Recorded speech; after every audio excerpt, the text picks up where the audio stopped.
Why don't we start reading the article number 53, folks? 5353, and we can kick things off, yeah?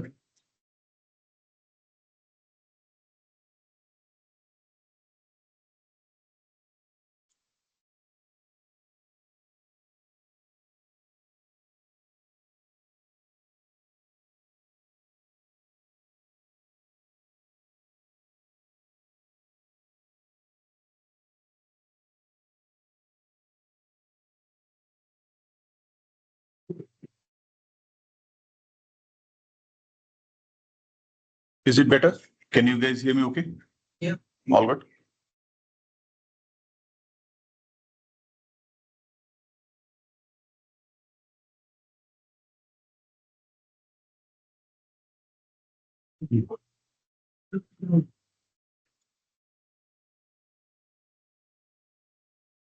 So we are reading article number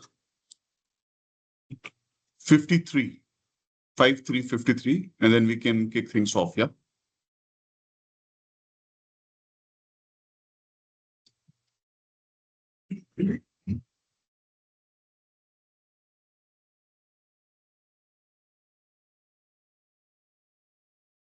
And there's a code that you can directly leverage, but we'll not be doing everything which is there. We'll be doing on the Titanic data set, right? So just pay attention to that, and we'll be leveraging that.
Time to read. So some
Is everyone done reading?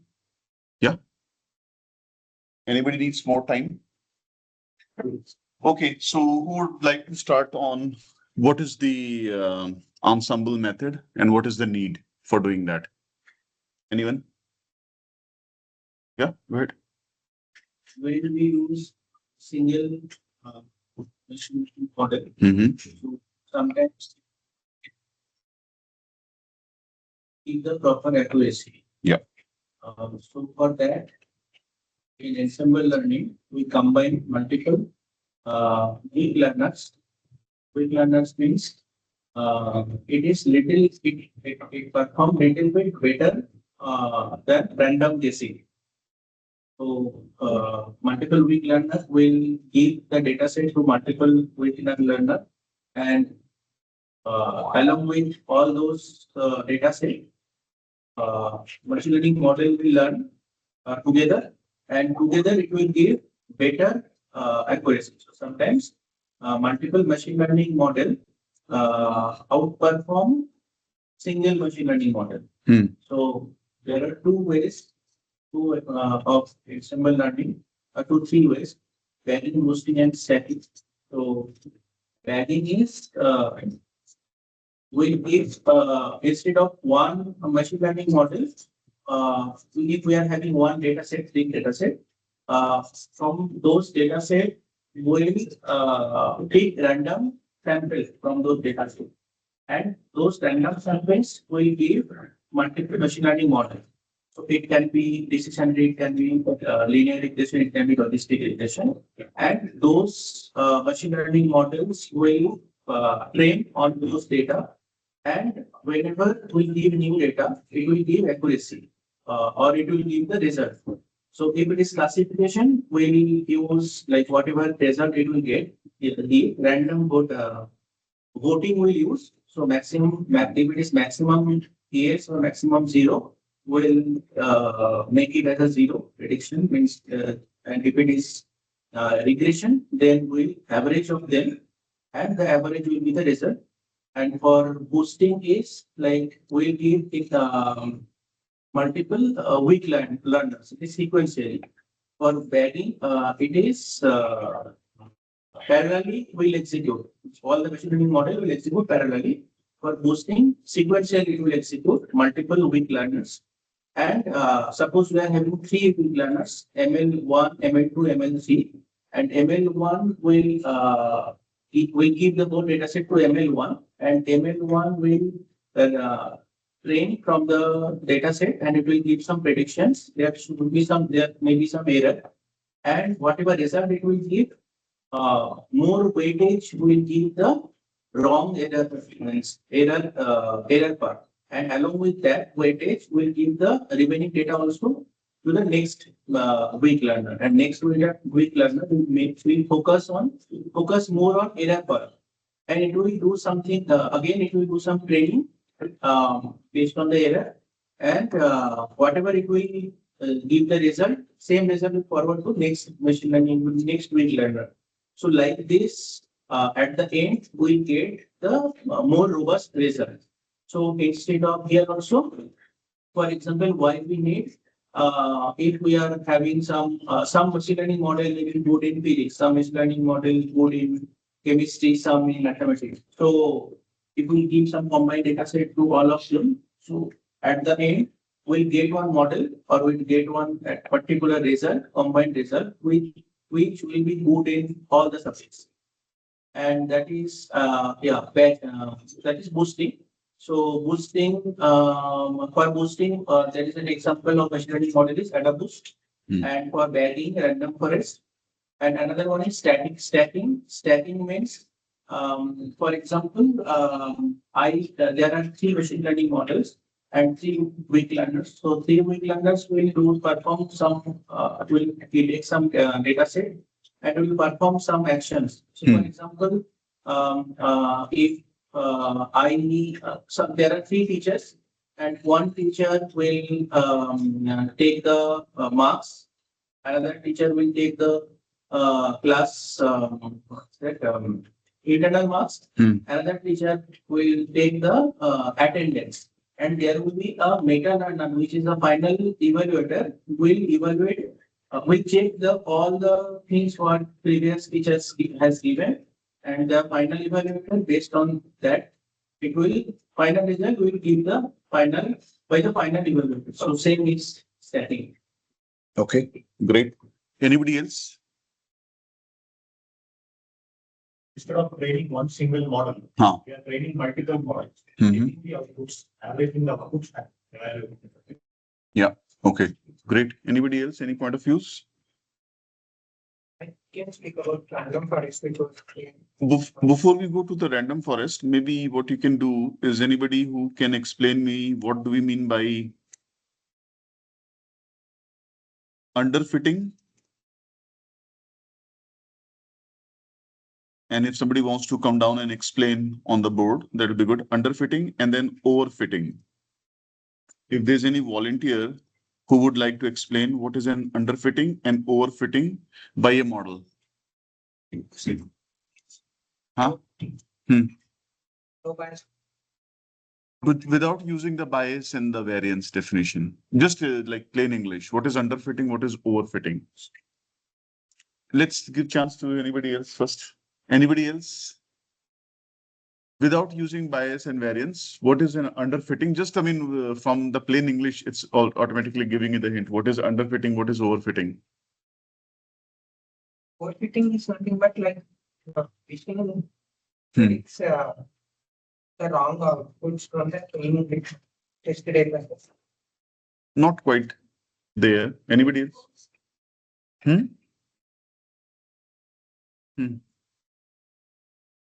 No, train data set is really important when it comes to testing.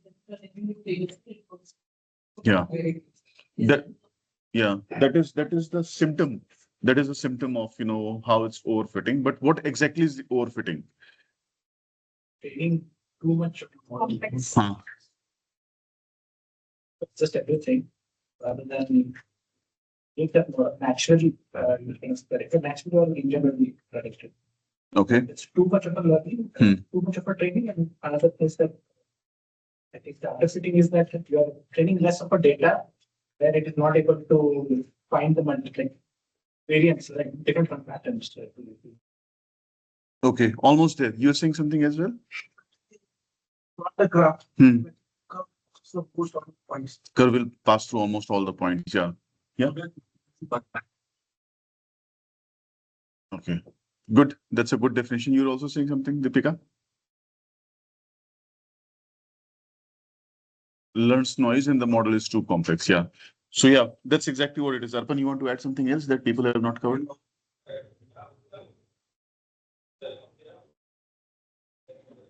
Mm-hmm. We do not find the pattern. Yeah. No, it's not find. The best fit line, it will be far away from the training data. That's right. That's right. So let's say, my X and Y, they share this sort of relationship. So everybody's able to see them, right? The points. The bias and variance means this. I will explain that in a minute. So I'm just taking one step back, actually. They're not same. They are not same. So let's say this is the underlying relationship between the X and Y, and we need to fit a model, right? So what model do you think will be a good model over here? Just looking at the relationship between the X and Y. Linear regression, right? So will be a good model. But instead of, let's say my model is not doing linear regression, it is doing like this. So it is going to have 100% success rate, or 100% accuracy, or 100%, or basically the lowest error, whatever you want to define. So it's really good for understanding your training data behavior, right? It's so good that it is basically a perfect model. But if I take this model and apply to another data, let's say now my data is going to be looking, let's say now I have more data points coming in. Let's use a different color point. So let's say I have more data points coming in, right? and all of them are like, following a different pattern. So it will really start to do the same thing again, right? And it will miss out on all the predictions for the new data, right? So this is what the overfitting is. And to your point, Poonam, like, you will have a very low error on the training data. So training data error will be low, and on your test data, the error will be very high. So your model has learned the behavior on the training data too much. Too much learning has happened, right? And it is like, almost a perfect fitting of the model. Any model which is fitting you perfectly on the training data may not be able to generalize on the new unseen data in reality, right? So it's always a good balance that you have to strike. So you have to basically, you can imagine, I don't know. I mean, let's see if I'm drawing a scale, right? And on this scale, you have one side underfitting and the other side is overfitting. So you have to balance that scale. It should not be underfitting. It should not be overfitting. That's a good model. What is the underfitting? Any examples that you can draw over here? So the same data points, let's say if we just drove a line like this, I say, okay, this is a linear model and the line is going to be like this. You haven't really learned any behavior from the data points. That is an underfitting example, right? So the green line is the underfitting. And this purple line or purple curve, not a line, is an overfitting. And we don't want a model which is underfitting or overfitting. We want a model which is a generalizable model. So the best model will be going something like this. Somewhere around like this, right? So this is the best fitting model, which is not overfitting, not underfitting. And now tomorrow I have new data point coming in. It says, okay, go ahead and, you can continue to stretch your line and you can make the prediction. So it will have a good balance between the train error and the test error. So neither the train error will be too high, nor the test error will be too high. It will be a balanced error. So whatever is the performance you're getting on your training data, the same performance you can expect to replicate on any other data, right? So that's the hope. So I hope this makes sense intuitively. What is the underfitting, overfitting, and what is the best fitting model? So best fitting model is somewhere in the middle of the overfitting and underfitting so that it learns the behavior, learns the complexity, but doesn't learn too much, right? So that's the main thing behind that. Are we good so far? Okay, so now we will introduce, yeah. It could be any line. I mean, so it doesn't have to be that line. So I'm saying the line may be, let's pick another color, right? So the line may be going like this also. That is also underfitting. So you're not learning the behavior from the data. So the best fitting line is in the yellow, and both pink line and the green line are the underfitting line. You're oversimplifying, right? So you're not learning. So underfitting generally means your model is over simple, right? Too simple for the complexity of the data. Can you mute yourself, Abhi?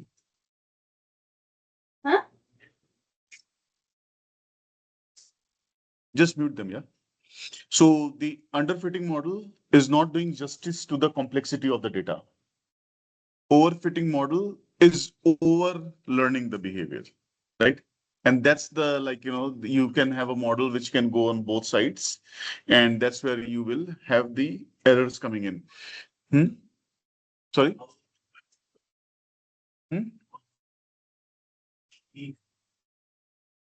How would we define whether it's overlearning or not? So we basically plot, I mean, I haven't discussed that, but when we do any fitting, what people do simultaneously, I think it's in one of my blogs that you can go through later on. So when you're looking, let's say, the number of learning cycles that you're going through, right? Number of learning cycles you're going through, you're going to plot your training error and you're going to plot your validation error. So as you keep on adding more and more data, make it more and more learning, your training error will continue to go down.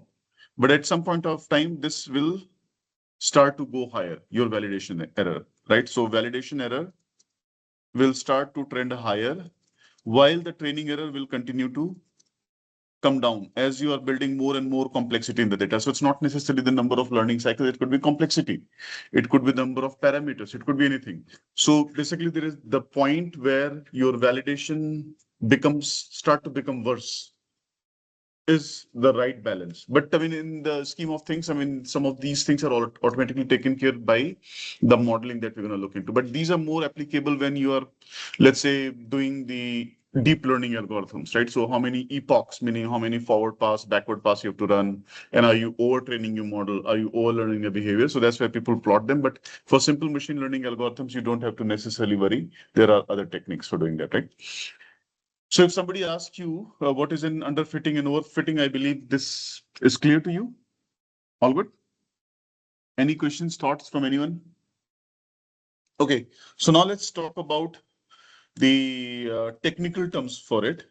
Oh, by the way, I mean, before we go on, in terms of all the different things that we've learned, right? So let's just do a quick revision of what all we have learned so far, all the models.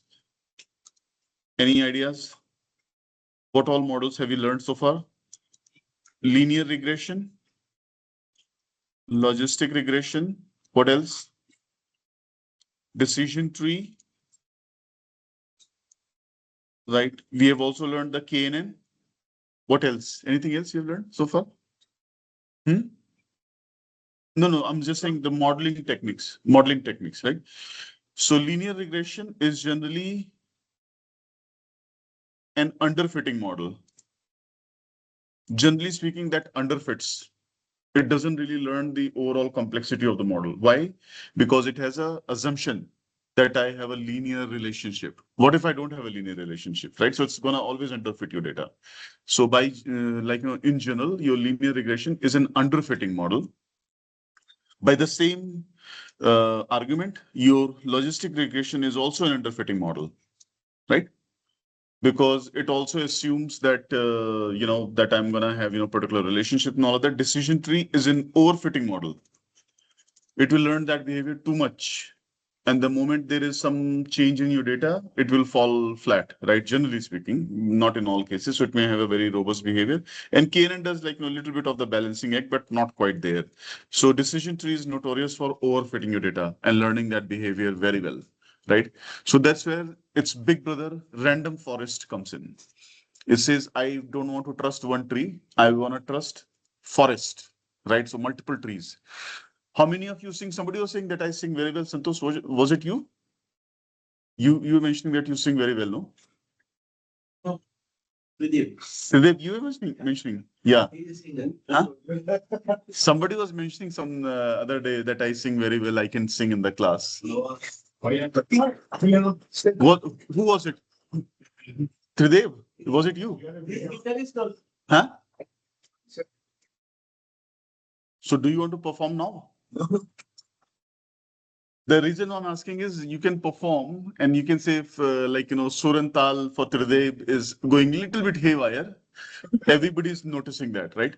But if along with Tridev, all of us we are singing, then his voice is going to be hidden. Or let's say I'm the worst singer in the class, right? And if I sing, people are going to run away, right?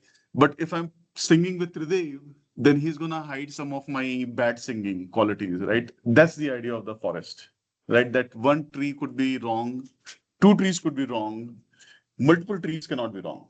So if I've done the democracy, so to say, right, or diversity in the voting in the making a decision, the group cannot be wrong. So that's why you can see that when there is a high complexity ruling which is going to have implications for consequences could be really big, it will not be one judge. It will be a seat of 3 judges or 5 judges or 7 judges, right? Same concept applies in the US when they have a jury, right? Why do we need a jury? I mean, they are not are you familiar of the jury in the US? They will call you for the jury duty, right? So you will hear all the hearings, what is happening in that case and all of that. And there will be a lawyer as well, from the both defendant as well as the prosecution. And they will be a judge as well. But still they have a jury because multiple people cannot be wrong, or the probability of them to go wrong will be less, right? So the same concept applies in the ensemble learning. Some people call it ensemble, some people call it ensemble. So it's up to you. I call it ensemble learning, right? So it's a group learning basically. So far, everybody's with me? See, the point that I want to do running the code And getting the output, you can do everything from your Copilot right now. I mean, there's not much that I'm going to tell you which the machines today do not know, but you should get the intuitive idea of why we're doing what we're doing and all of that, so that you're able to explain yourself in the right forum, right? So now let's talk about the technical terms for it. So the technical terms are bias and variance, right? Your total error in any model is a combination of the bias term and the variance term, and then some random noise. Some random noise meaning that you'll never be able to build any model which is going to be able to fit any situation out there in the world. Like there is a saying in AI world that all models are wrong.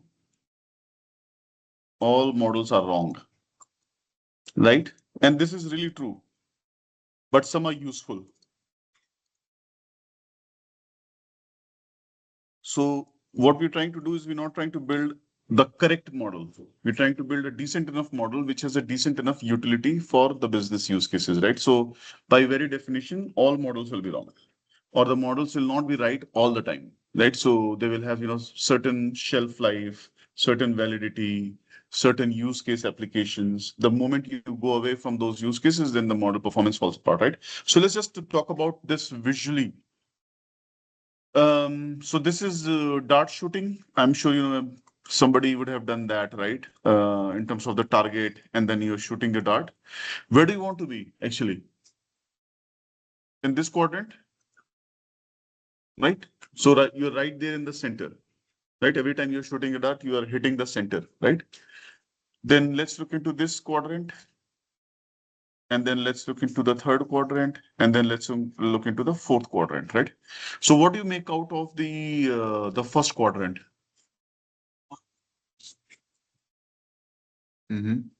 So it's a 2x2 matrix.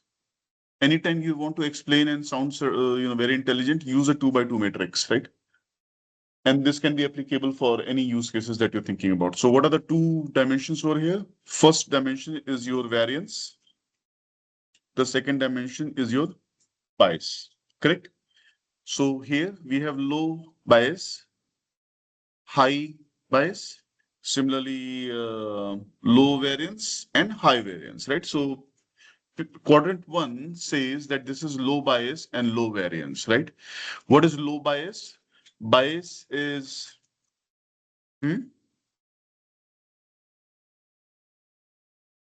How far the actual data is from the predicted data? Yeah, so in terms of your error, so for example, if you're looking at the error rate in a linear regression model, low bias means low error. So how close you are to the actual predicted, sorry, how close your predicted values are to the actual data is a bias measures that, right? So if you're very close, then that means the bias is low.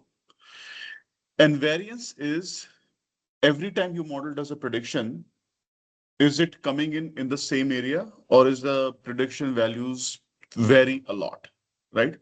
So if your model is close to the predicted, the actual values, the predicted values are close to the actual values, and it's consistent in making those predictions. So let's say if my error comes to be plus minus 2, and if I look at my error distribution, all the errors are like plus minus 2, plus minus 2.1 or 1.9 or 1.5, then my model is close to the actual values, and it's also very consistent.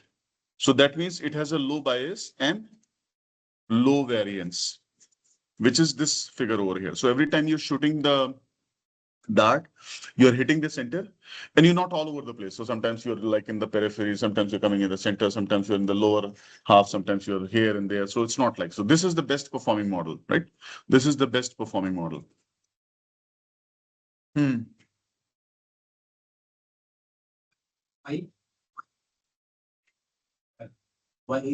So predicted value. So I've become average of those predicted. How far it is from the mean of the predicted value? Yes, From the all the one each predicted value. If it is that's right. too far, then it is high variance. That's right. They are clustered together. Yes. Yeah, as the name suggests, it's a variance, and variance is, measure for the spread in the data. How many of you do the investment in the mutual funds, stocks, future options? So you guys will be very familiar with the variance, right? Or standard deviation that they say the portfolio standard deviation is this, the average return is this, then the standard return is standard error or the deviation or the variance is this, right? So that means on average, your mutual fund is giving you a certain amount of return year over year, but then there's going to be huge amount of variation, right? That means people who have the weak heart can get a heart attack also because your portfolio sometimes is giving tremendous return, sometimes it's becoming 1/4 overnight, right? So you don't want variance in your life, right? So so that's what we are saying, at least for the model prediction we don't want variance, right? So we want low variance and we want low bias. That's a perfect model. How about this guy? What do you think is the number 2? This is high variance and low bias, right? Relatively speaking. I mean, don't take my picture literally because I hand drew it some time back, but this means you're close to the target. You're close to the target right over here, but you still are like spread little bit around the target, right? So it's relatively speaking, not a bad model. It's a decent model that you're close to the target, but your variance is high. That means every time you make the prediction, the error rate in your prediction is going to be higher. That's still a useful model. How about this guy? Number 3? Low variance, high bias. Low variance and high bias, right? So why high bias? Because you are, let's say this is the center, you're far away from the actual values, but you're very consistent. Let's say somebody appears for JEE, right? And every time they appear for JEE, they score, I don't know, let's say 23 percentile.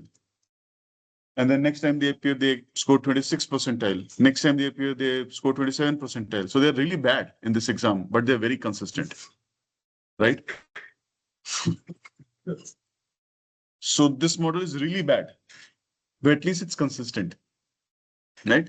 We don't want this model also. But what would you do with this model, right? I mean, you can say, okay, I'm gonna adjust the error that we are having in the model by, saying, okay, this is the error factor, why it's, bad, but still not a very useful model. And this model is all over the place. Neither you are accurate nor you are consistent. So this is in plain English, you are accurate plus consistent. What is this? Accurate, but non-consistent. This is consistent, non-accurate. This is the worst of the lot. Non-accurate, non-consistent. I hope this makes sense, right? So this is the crux of the bias and the variance, right? And it's a trade-off. So if you want to lower your bias, that means you are overfitting your data now, right? So remember we said, I mean, bias is nothing but, how good you are in terms of understanding the complexity of the data. If you want to lower your bias, that means you are overfitting. The moment you overfit, it is not going to generalize. So if you drop the bias, variance will go higher.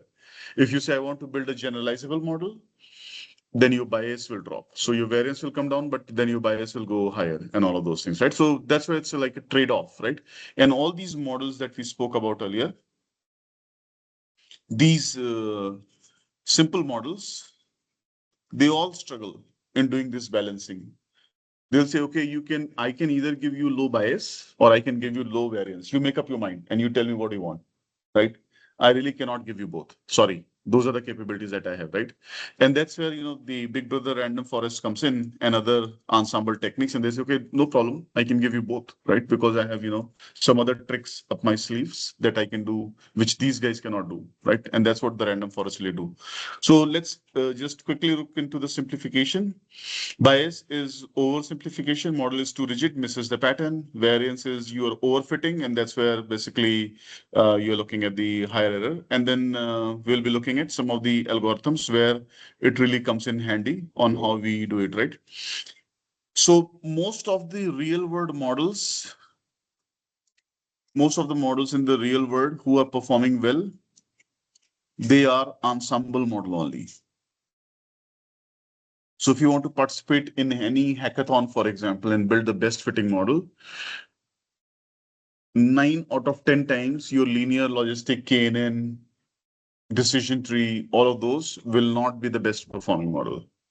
your ensemble models will be the best performing models, right? So the group of models that we will be learning together, they will be the better models, generally speaking, right? But then why don't we have all the models as the ensemble models? Because they become black box. So how did you make a decision? How did this variable come out important? Explain that this is not doing any um, bad decisioning against a particular race, religion, ethnicity, all of those things. So they become less explainable. So that's where heavily regulated industries, if you're part of the regulated industry like a pharmaceutical, banking, financial sector, they will still prefer a simpler model.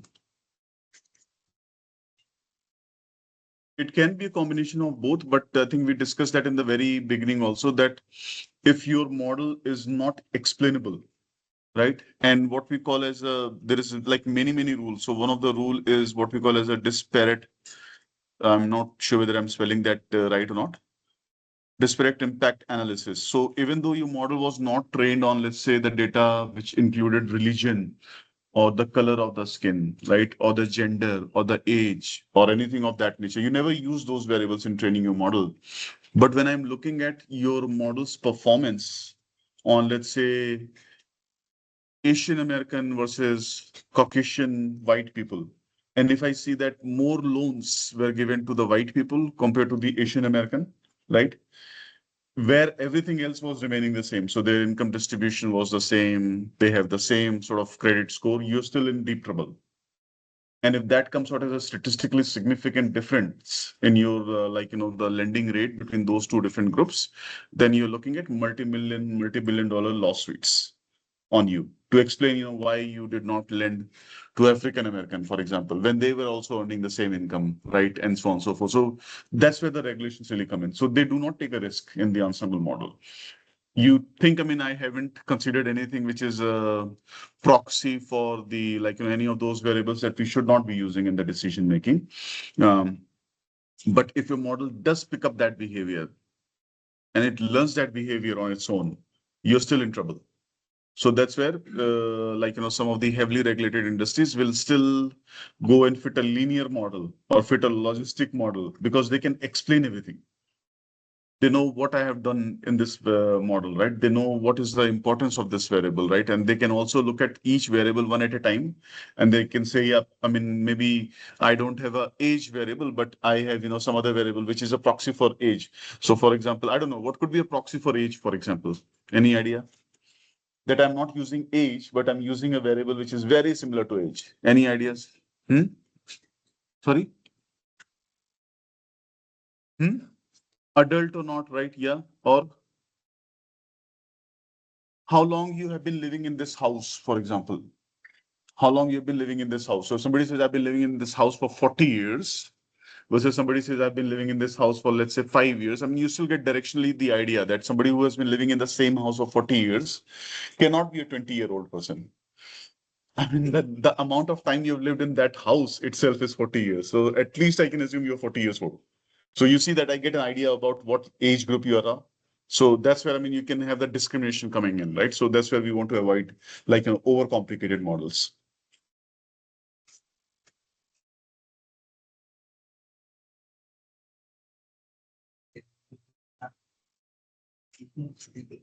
Yes. That's right. So like marketing, for example, right? Or making a decision on I don't know. So marketing is a good one. Any of the other things like, the sports prediction, for example, right? So how much runs this person is going to score, right? Or what is the likelihood somebody is going to respond to your offer? Wherever, and even in India, for example, like the lending practices are quite lenient, or in Mexico, Latin America, they are quite lenient. Vis-a-vis, let's say North America or UK, where you'll have the GDPR guidelines and this and that, right? Cannot use any personal data and all of those things. So it also is dependent on which geography your model is being trained. So it's not a generalizable thing. So I can use an ensemble model for doing a lending decision in India, for example, but not in some of the more protected countries for that matter. Yeah. So one of the biggest flip side of the ensemble model is that they become a black box. Black box meaning something goes in, something comes out. You don't know what exactly was done inside that box. So it's not really very interpretable. When in the last class, we'll look into some of the model explainability like a SHAP or Lime score, which will help you explain the model, but they only go to the extent where it can explain certain things, not all of the things, right? So still they're black box. So it's again a balance between what do you want to really pick up. So they lose transparency compared to some of the simpler models, but depending on the use case, you can pick up, right? Now going on, there are three different types of the ensemble model. The first is bagging, boosting, and stacking. So I'll just talk about the high level concept first. So bagging basically, you have a certain data, a sample of that data, that means some features and some observations or all observations, some features are given to tree one, tree two, tree three, tree four, and all of that, and they all independently learn, right? And tree one will say that I think this person is a survival. Tree two will say non-survival. Tree three will say survival. Tree four says survival. And then all we do is we can say three trees out of four say survival. So the final decision is a survival, right? Majority voting. Or it could be like, I think this person's income is 5 lakhs, 6 lakhs, 7 lakhs, 10 lakhs. So nothing but 5 plus 6 plus 7 plus 10 divided by 4. It's as simple as that. That's the logic of the bagging algorithm, that everybody works independently and their output is considered for the final output generation. So that's the bagging algorithm. Boosting algorithm on the other side, and random forest that we're going to do is an example of the bagging algorithm. And there are many, many different flavors of the bagging, that you can read on later on. I'm not going to go into too much details. Boosting algorithm is basically you have these algorithm one, algorithm two, algorithm three work in sync, right? So for example, you give a certain input data to algorithm one, and algorithm one struggles in doing the classification or the correct prediction on certain sample. Algorithm one will ask the help from algorithm two. Hey, by the way, I have higher error or less tendency to learn this behavior.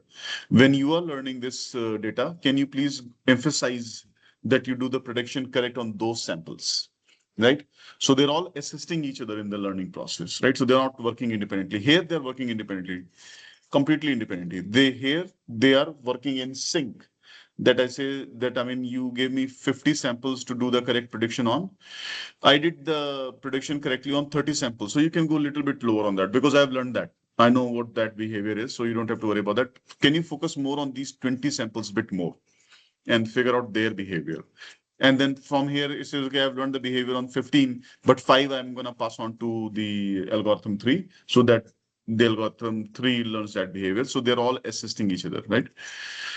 And the last one is stacking. So stacking meaning you have model 1, model 2, model 3, and you pass on certain feature X's to model 1. So model 1 will come out with your output 0, 1, and all of that. Model 2 will get the features as well. And model 2 will also get the predicted output from model 1 as the input, right? So it's like a Lego block. So you're building on top of each other, right? So you're saying, this model will give the input to this model. From this model, I will take the input to this model. And by the way, I will take this input back into this model. And then again, it will go back. You can do all sort of crazy things, right? Where you're stacking models on top of each other to really make them better, right? So as you add more and more complexity, so now remember, if you have a stacking model and if somebody comes and says, please explain, how this model is really working, it's very, very difficult for you to explain, right? So why model 2 was chosen after model 1 and why not model 3, right? Why model 3 is doing this and why not this behavior, right? So it becomes really very difficult for you to explain. But if all you're really concerned about is, good behavior and output prediction, then you can go with a stacking model as well, right?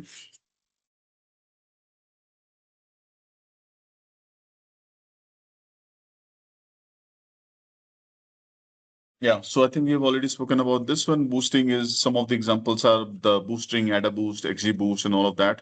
When we do the auto glue on in the last class, you will see some of these models coming in, right? I mean, sklearn also does that, but I'm gonna leverage the AutoGluon library for doing that, right? Yeah, stacking we have already spoken about. Let's see on this side if I have missed out anything. Yeah. Tagging, random sampling. Right. Features.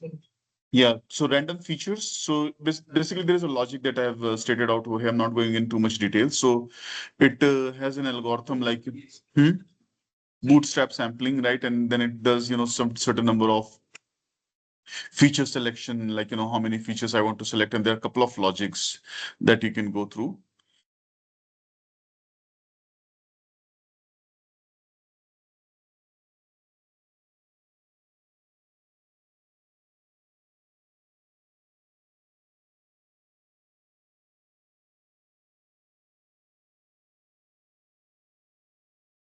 I saw that somewhere in this blog only. Anybody noticed where it says under root or something like this? Yeah, the number of features. Yeah, over here, this one, the number of features. So for example, not all features will be given, right? So for the classification default is the under root of the total features. So for example, if I have 16 features meaning the number of X's that you're looking at. So for each tree, they'll get a 4 features to use these 4 features to make the prediction. So you can understand, like, by default, it is trying to curb the over learning behavior of a decision tree. It's not giving you all the features, right? So it's not going in one corner and saying, only the 6 is the most important thing for the prediction of the Titanic survival. It may very well be the case, but there will be trees which are saying, okay, gender is not there at all. Now see which variables are more important. It will say, okay, if gender is not there, then I think fair is the most important variable, right? So now you're saying, okay, lower down the emphasis of gender and then let other variables also come in. So that's the, like, the logic behind it, right? I think we have covered. So decision tree is a random forest is nothing but a group of decision tree. Each tree sees a random subset of data and features, and predictions are combined using the majority or the average, as you've done. And it is very robust for the outliers and other things. It is good for the non-linear relationships, just like a decision tree, less prone to overfitting than a single tree, and it will show you the most important features as you go on, right? And we will not go in the regression. So this you can do later on, but I'll just walk you through what we are looking at. Some of the main ones, and then this is an assignment for the class today. So you can mark the in-class assignment number 3, and you'll be building the random forest on Titanic data, right? So I'm just going to talk about where exactly some differences will be coming in. So the first one that I've done is, and you can see here, we are optimizing for the max number of features, square root, log 2, none, all of those things. And then we will do the grid search and everything. And you can see it has done the prediction and it comes out with this is the California housing pricing data set, if you remember, where we wanted to see which variable is the most important for doing the house price prediction. So this you can do later on, but I'm just going to walk you through the Titanic because that's what we're going to focus on, right? So nothing changes here till here. Now you can see we are changing this. So we are creating this instance of the random forest. Everybody sees this. And instead of a decision tree classifier, I'm calling in a random forest classifier, right? And random state is, any state that you would like to do. And then I come in with my parameter list. So everything that you see over here was something that you have seen in the decision tree, right? So if you remember, what is the max depth? How many levels your tree will continue to grow, right? So I'm saying max depth is 5, 10, and none. What does the none mean? Choose anything you want to choose. I'm giving the freedom to the random forest. You choose whatever you want to choose, right? So I'm saying try with 5 depths. Each tree can go 5 depths. Each tree can go 10 depths. So this is tree 1 and tree 2. So it's applicable to all the trees, the same thing, right? Or each tree can have what they choose as the right depth for them to be having. So this is the parameter 1. What is the parameter 2? Min sample split. What does this mean? Yes. So if I want to split this guy forward, I'm saying as long as you have 2, you can split. As long as you have 4, you can split. As long as you have 6, you can split. Now again, why these parameters? You can choose some other parameters, but I'm just trying to keep it simpler so that it doesn't run for hours on your machine. So just try it out. If you have a good cloud and compute, then you can have a more elaborate tree because it's going to be taking at least 10 minutes for even fitting this model, right? Min sample leaf is how many we want in the end node, right? So minimum 1, minimum 2, minimum 3, and all those things. And this is where we are doing that, decisioning. So the two defaults that we use is for each tree, I will not give you all the parameters or all the features for you to do the prediction on. I will give you square root of the features, right? So if going back to my explanation over here, I think somewhere over here, where was it? Yeah, anyways, I can redraw it. Huh? Yes, yeah. So the number of x's, let's say if you have 16, each tree following this logic, following this logic will get 4. And each tree following this logic will get this number. Whatever is the closest integer number to that, will get this number to make the prediction. Just to really curb the tendency to overfit the data and learn the behavior. Is this clear? Yes, yeah. So you can pick any variables and you can do a bootstrapping as well. Bootstrapping meaning the same feature can be picked by multiple tree also, but it's all happening randomly. And there are other algorithms which you can say don't. So do the bootstrapping without replacement, for example, bootstrapping with the replacement and all of those things are there, right? And so then the next thing that we're going to do is we will fit the randomized search CV. And what do we think this is randomized search CV?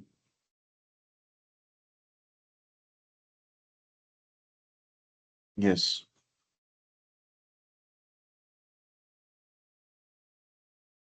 Flexible. Yeah. Here, it not take all these 360. That's right. Simply, That's right. So you can try with the grid search also. Grid search meaning what? Grid search meaning 3 times 3 times 3 times 3 times 2, right? So what is this number 3 times 3?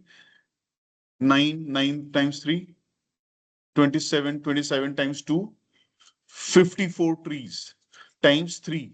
Cross validation, that many trees it's gonna fit, right? So it's a very compute intensive thing.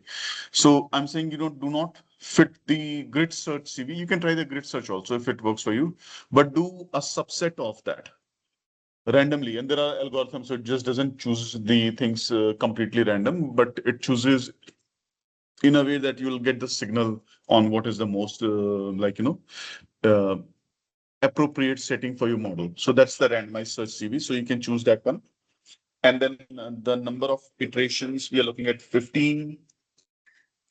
Cross validation threefold. The scoring is going to be on the accuracy. N jobs is equal to -1. Anyone remembers this? Any idea? N jobs is equal to -1.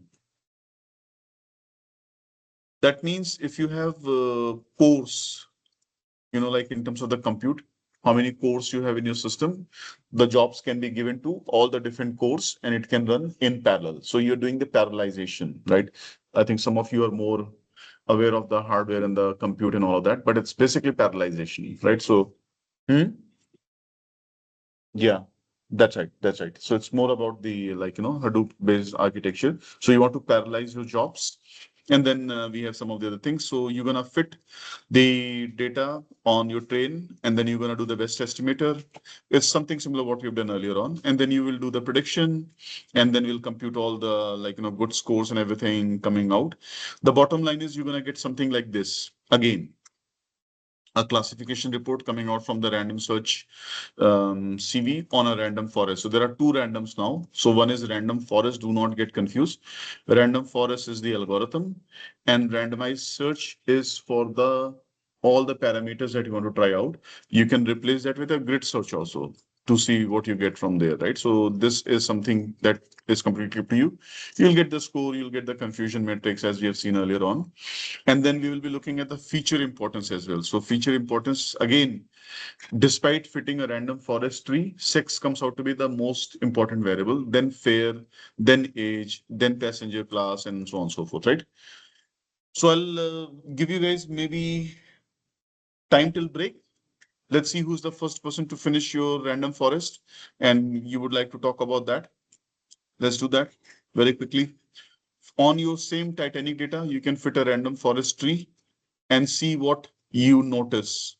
Are you looking at better matrix coming out? Is it becoming worse, or what exactly it is? We'll do a time check at around 11:25 and mark it as the day 3 assignment. Yeah.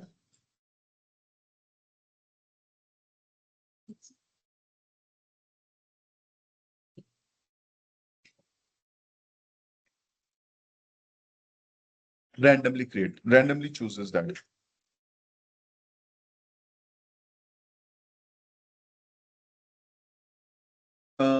We're not if that's right. That's right.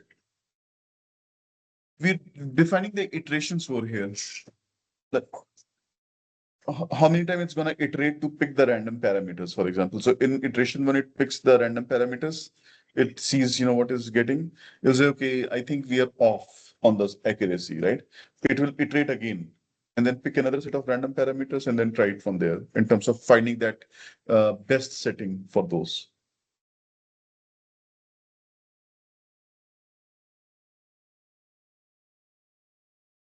It will come back and tell you. So from over here, so when you look into this, you can see the feature importance, and somewhere it's here where it'll be telling you what is the best setting that we have come out with. So whether it was the 5 depth, like in a decision tree, something similar to that. Yeah,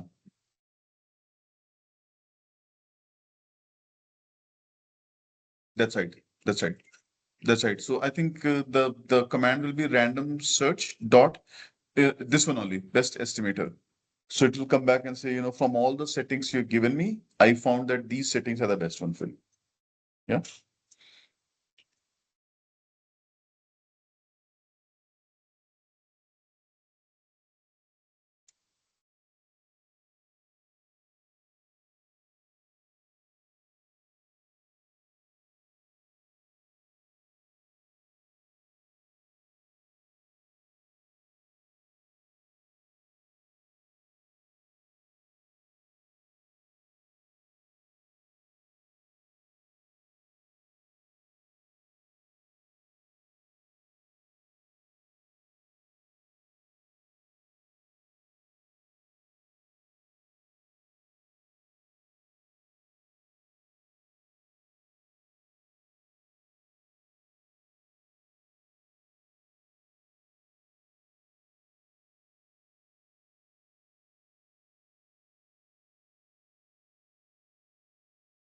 So I'll share this along with the annotation. Some of you might find it to be helpful because there's some drawing there.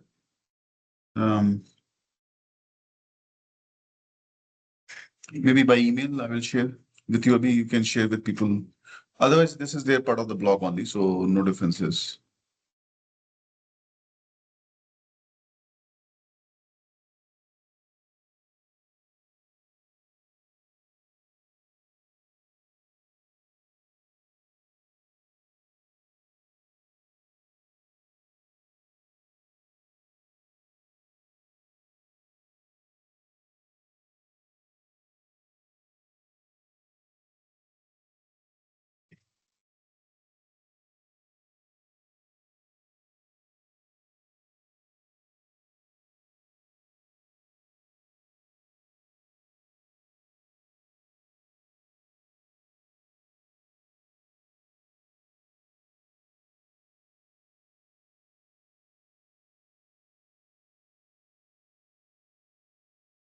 It's okay not to do it, but better to do it. But it's gonna be robust enough to pick any outliers or any differences in the variables and all of that.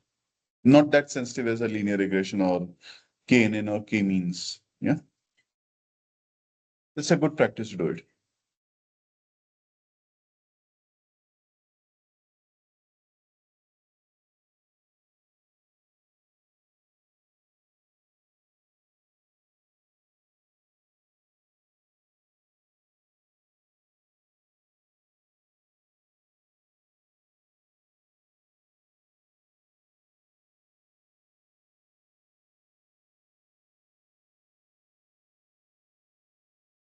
Okay, we'll do a random name picker as well. Maybe post break, so you can work till the break. If you're done earlier, let me know. Otherwise, we'll do a random name picker to see what you've done, what you've understood so far.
Done?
Whenever you're ready for your singing, at least sing something. No? We are doing heavy technical stuff. We want some lighter stuff also. Yes. Without guitar, you're blessed. Santosh, you're also a good singer? And this we also got these. I think black pen. Somebody was saying, I mean, besides today, I don't know who was it. Huh? Not in this class. Huh?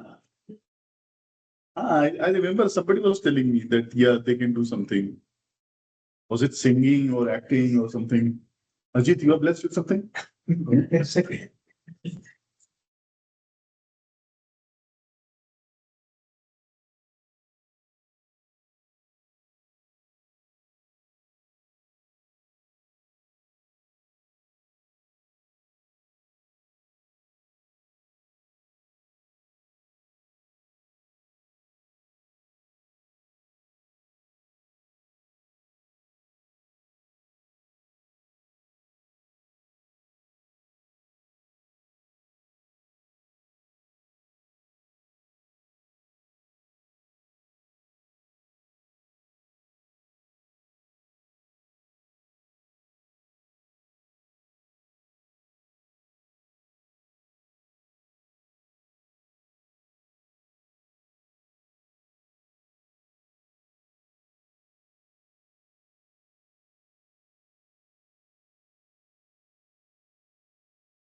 Random search on the previous conversation.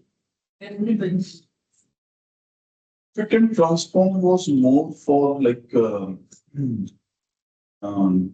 trying to think which one we did. For scaling, we did this. For this one, you fit and then you predict. There's no transformation here. You fit and then you predict.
You guys can take a break now, come back 11:45, and then we can resume from there. Yeah.